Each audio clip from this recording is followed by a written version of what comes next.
Hello বন্ধুরা, আজকে আমি আপনাদেরকে দেখাবো কিভাবে আপনারা বিকাশের মাধ্যমে ঘরে থেকেই বিদ্যুৎ বিল পরিশোধ করবেন। তাহলে চলুন কথা না বাড়িয়ে ভিডিওটি শুরু করা যাক। ভিডিওটি শুরু করার আগে আপনি যদি আমাদের এই চ্যানেলে নতুন দর্শক হয়ে থাকেন তাহলে চ্যানেলটি সাবস্ক্রাইব করে পাশে থাকা বেল আইকনটি প্রেস করে রাখুন, যাতে করে আমাদের পরবর্তী ভিডিওগুলো আপনি খুব সহজেই পেয়ে যান। আর যদি অলরেডি সাবস্ক্রাইব করে রাখেন তাহলে আপনাকে অসংখ্য ধন্যবাদ।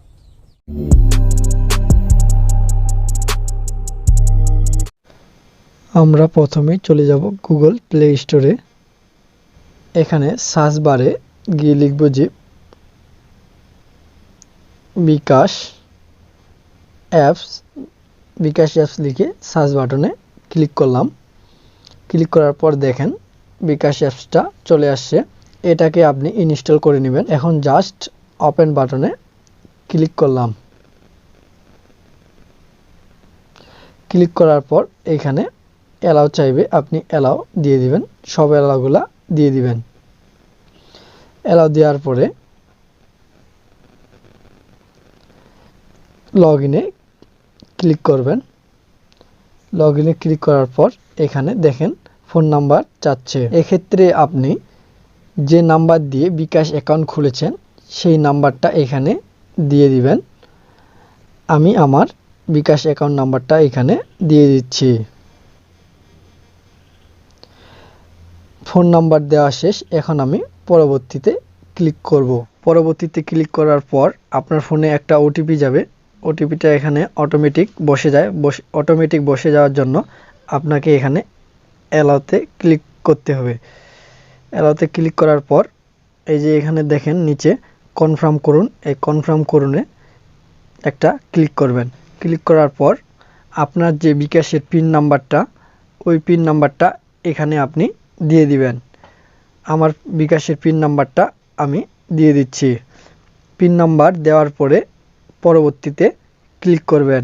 পরবর্তীতে ক্লিক করার পরে এখানে উপরে আপনার নামের প্রথম অংশ দিবেন এবং নিচে নামের শেষ অংশ দেওয়ার পরে আপনি পরবর্তীতে ক্লিক করবেন। পরবর্তীতে ক্লিক করার পর আপনি এখানে আপনার প্রোফাইলে ছবি যুক্ত করতে পারবেন। শুরু করুনে ক্লিক করলাম।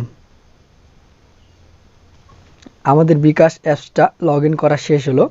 এখন আমাদের বিল দেওয়ার পালা। আমরা যেহেতু বিদ্যুৎ বিল দিব সেহেতু পে বিল অপশনে ক্লিক করব। তাই আমরা পে বিল অপশনে ক্লিক করলাম। ক্লিক করার পর সবার প্রথমে দেখবেন যে একটা বিদ্যুৎ অপশন আছে। এই বিদ্যুৎ অপশনে ক্লিক করবেন। ক্লিক করার পর আমরা একটু নিচে যাব। আমরা যেহেতু নেস্কো বিদ্যুৎ বিল দিব সেহেতু আমরা নেস্কো পোস্টপেডে ক্লিক করব। ক্লিক করার পর আপনি যেই মাসের বিদ্যুৎ বিল দিবেন ওই মাসটা এখানে সিলেক্ট করতে হবে। আমি এপ্রিল মাসের বিল দিব, তাই আমি এপ্রিল মাসটা সিলেক্ট করলাম। এখন দেখেন নিচে একটা কনজিউমার নাম্বার চাইছে। এই কনজিউমার নাম্বারটা আপনি আপনার বিদ্যুৎ বিলের এই যে এইখানে পাবেন। এই যে এখানে লেখা আছে কনজিউমার নং, এই নাম্বারটা ওখানে বসায় দিতে হবে। কনজিউমার নাম্বারটা বসানো হয়ে গেলে এখানে আপনি তীর বাটনে ক্লিক করবেন। তীর বাটনে ক্লিক হওয়ার পর আপনার এখানে নাম, কত টাকা বিল আসছে, লাস্ট ডেট কবে ছিল সব চলে আসবে। পরবর্তী ধাপে যাওয়ার জন্য আমাদেরকে আবার তীর বাটনে ক্লিক করতে হবে। আমরা তীর বাটনে ক্লিক করলাম। তীর বাটনে ক্লিক করার পর এইখানে আপনি আপনার বিকাশ অ্যাকাউন্টের পিন নাম্বারটা দিবেন। আমি আমার বিকাশ অ্যাকাউন্টের পিন নাম্বারটা এখানে দিয়ে দিলাম। পিন নাম্বারটা দেওয়ার পরে এই যে এখানে আপনি দেখতে পাচ্ছেন ছোট্ট একটা তীর চিহ্ন আছে। এই ছোট্ট তীর চিহ্নতে ক্লিক করবেন। ক্লিক করার পর সবার নিচে দেখেন পে বিল করতে ট্যাপ করে ধরে রাখুন। এইটাতে আপনি ট্যাপ করে ধরে রাখবেন। ট্যাপ করে ধরে রাখলেই আপনার বিদ্যুৎ বিল পরিশোধ সম্পূর্ণ হয়ে যাবে। এখন উপরে দেখেন আপনার পে বিল সফল হয়েছে, অর্থাৎ আমাদের বিদ্যুৎ বিল পরিশোধ হয়ে গেছে। বন্ধুরা, এই ছিল আজকের ভিডিও।